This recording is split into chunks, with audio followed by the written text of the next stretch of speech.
히브리서 11장 17절에서 19절 말씀까지 보도록 하겠습니다. 아브라함은 시험을 받을 때에 믿음으로 이삭을 드렸으니 그는 약속들을 받은 자로 돼 그 외아들을 드렸느니라. 그에게 이미 말씀하시기를 내 자손이라 칭할 자는 이삭으로 말미암음이라 하셨으니 그가 하나님이 능히 이삭을 죽은 자 가운데서 다시 살리실 줄을 생각한지라. 비유컨대 그를 죽은 자 가운데서 도로 받은 것이니라. 아멘. 오늘 이 말씀을 가지고 부활이 신앙 중에 믿음 중에 핵심이다. 부활이 믿음 중에 핵심이다 라는 제목으로 같이 은혜를 나누기를 원합니다. 부활을 믿습니까? 네, 우리는 부활을 믿는 거죠. 다른 종교와 우리를 구별하는 거, 예수 그리스도의 이 신앙을 구별하는 것은 무엇입니까? 부활을 믿느냐 믿지 않느냐의 차이죠. 선하게 사는 거, 착하게 사는 거, 옳게 사는 거, 이런 것들은 다른 종교에도 또 다른 철학에도 강조하는 것입니다. 그러나 기독교는 어떻습니까? 부활을 강조해요.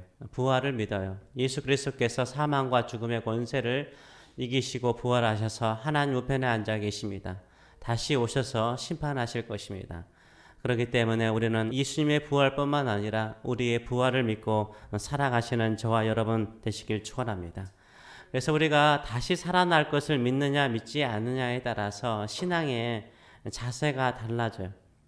부활을 믿으면 죽음을 두려워하지 않죠. 부활을 믿으면 영원한 곳에 소망을 둡니다. 이 땅의 일시적인 것에 전부인 양 소망을 두고 살지 않아요. 이 땅의 것에 매여 살면서 자유롭지도 못하고 불안하고 걱정하고 염려하지 않는 거죠. 부활을 믿기 때문에 하나님의 살아계심을 믿기 때문에 하나님께서 모든 것을 다 일으켜 세우실 것을 믿기 때문에요. 이 땅에 살아가는 것에 대해서 매이지 않아요. 영원한 것을 향하여서 자신의 시간과 마음과 믿음을 주는 것입니다. 이 땅의 일시적인 소유에 소망을 두지 말고 영원한 것에 소망을 두시는 부활의 믿음의 사람이 되시길 축원합니다. 히브리서 11장 믿음의 선진들의 믿음을 보게 되면요. 공통적으로 흐르는 흐름이 있습니다. 뭡니까? 부활의 신앙을 가지고 있다는 거예요. 부활의 신앙을 가지고 있다는 거예요. 4절에 나오는 아벨은요. 형 가인에 의해서 죽임을 당했습니다. 그래서 그의 인생이 끝났습니까? 죽음으로 그의 인생이 끝났습니까? 아니잖아요. 그가 죽었으나 그 믿음으로써 지금도 말하느니라. 지금도 말한대요. 살아있다라고 말하고 있습니다. 육신은 죽었지만 아벨의 믿음이 지금도 살아있다는 거죠. 아벨은 지금도 살아있다는 거예요. 이건 부활 신앙, 살아있는 신앙을 말하고 있는 것입니다. 에녹은 하나님과 동행하면서 죽음을 보지 못하고 들림을 받았어요. 죽음을 이기는 부활의 능력을 하나님과 동행으로 이루었다라는 이런 부활 신앙에 담겨 있는 것을 우리가 알 수 있는 것입니다.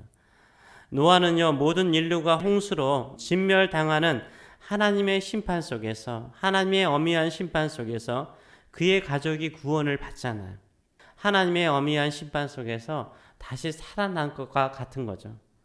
오늘 본문에 나오는 아브라함은요, 부활을 믿어요.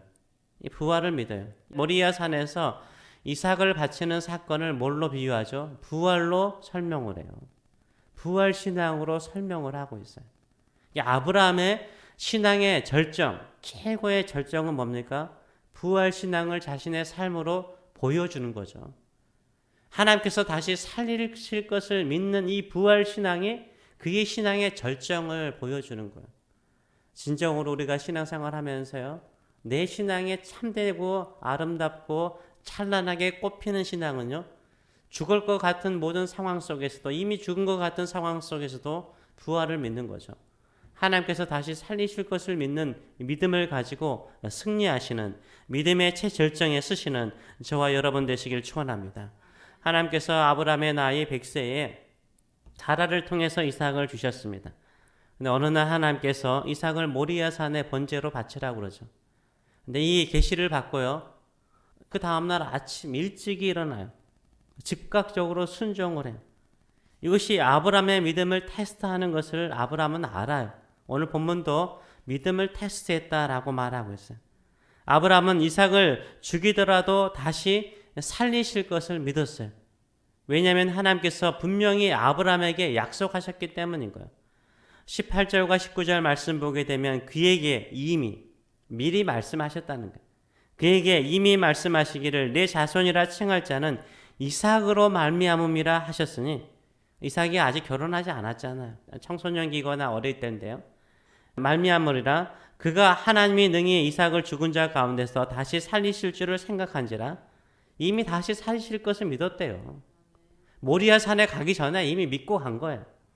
비유컨대 그를 죽은 자 가운데서 도로 받은 것이니라 라고 말하고 있어요. 왜 하나님께서 이삭을 죽은 자 가운데서 다시 살리실 것을 믿었어요? 하나님께서 약속하셨거든요. 너의 후손들이 이 이삭으로 말미암아 나올 거라는 거예요. 이삭은 죽더라도 다시 살리실 것을 믿은 거죠. 사라의 태가 죽은 데서 이삭을 태어나게 하신 것처럼 하나님께서도 지금도 다시 살리실 것을 믿은 거예요. 이게 아브라함의 믿음이죠. 아브라함의 최고의 믿음이었어요.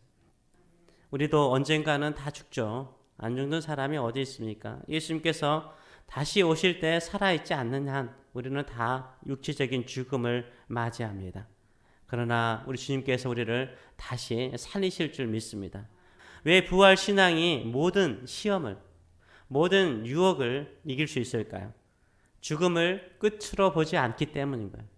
이게 중요하죠. 죽음을 끝으로 보지 않기 때문인 거예요.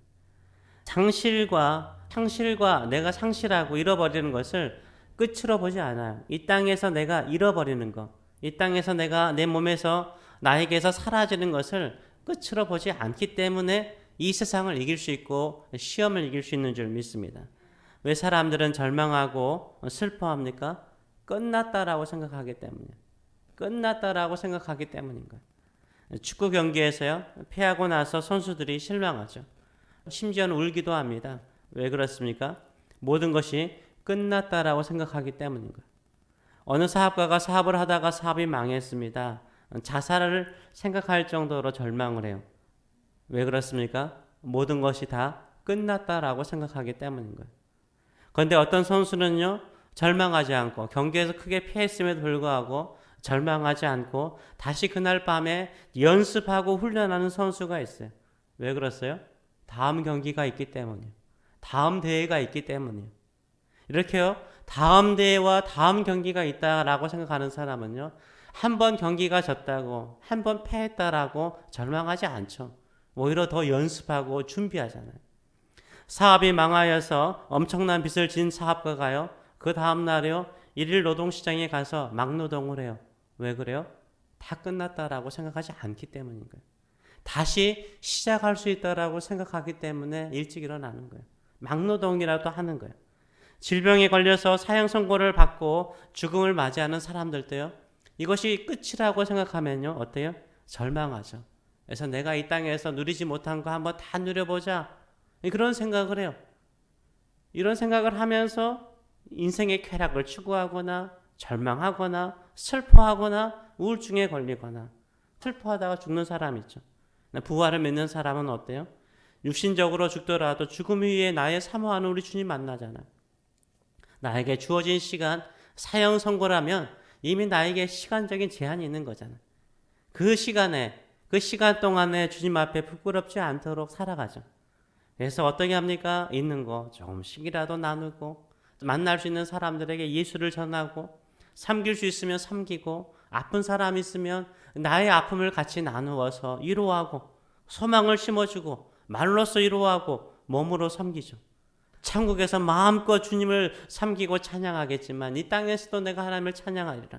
아픈 몸 가지고 와서 기도하고, 내 자녀들을 위해서 더 기도하리라. 기도하고 찬송하고 예배하고 섬기며 살아가죠. 마지막이라고 생각하지 않기 때문인 거예요. 다시 주님 만나고 나의 육신을 살리실 것을 믿기 때문에 마지막까지 최선을 다하며 살아가는 인생을 사는 줄 믿습니다. 우리는 어떤 것을 믿습니까? 무엇을 믿습니까? 죽은 자 가운데서 다시 살리시는 하나님의 능력을 믿으시기를 축원합니다. 이 땅에 죽는 것이 다 끝난 게 아니에요. 내가 이 땅에서 실패하고 없는 것이 전부가 아니에요. 하나님은 지금도 일하고 계세요. 앞으로도 일하실 것입니다. 살리실 줄 믿습니다. 살리실 줄 믿습니다.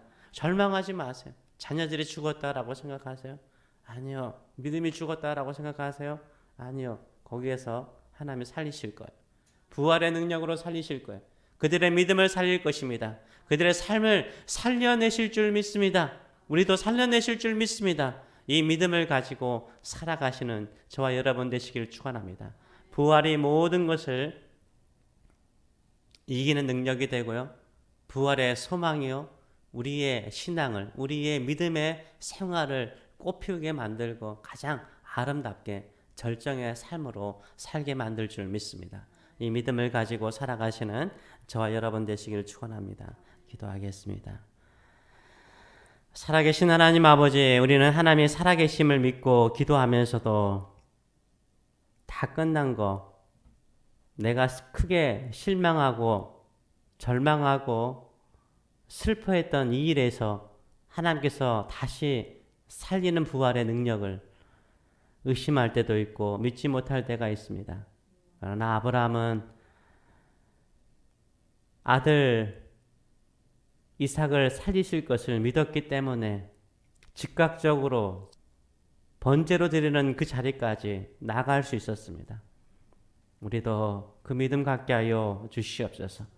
다시 살리실 우리 주님의 능력과 그 사랑과 그 계획을 우리가 알기 때문에 절망하지 않고 슬퍼하지 않고 끝까지 주의 약속의 말씀 붙들고 주님의 말씀 붙들고 살아가는 믿음의 성도, 부활의 신앙을 가지고 승리하는 성도들 될 수 있도록 축복하여 주시옵소서. 살려 주시옵소서. 살릴 것을 믿고 믿음으로 나가는 순종의 사람들 되게 하여 주시옵소서. 감사드리며 예수님의 이름으로 기도합나이다. 아멘.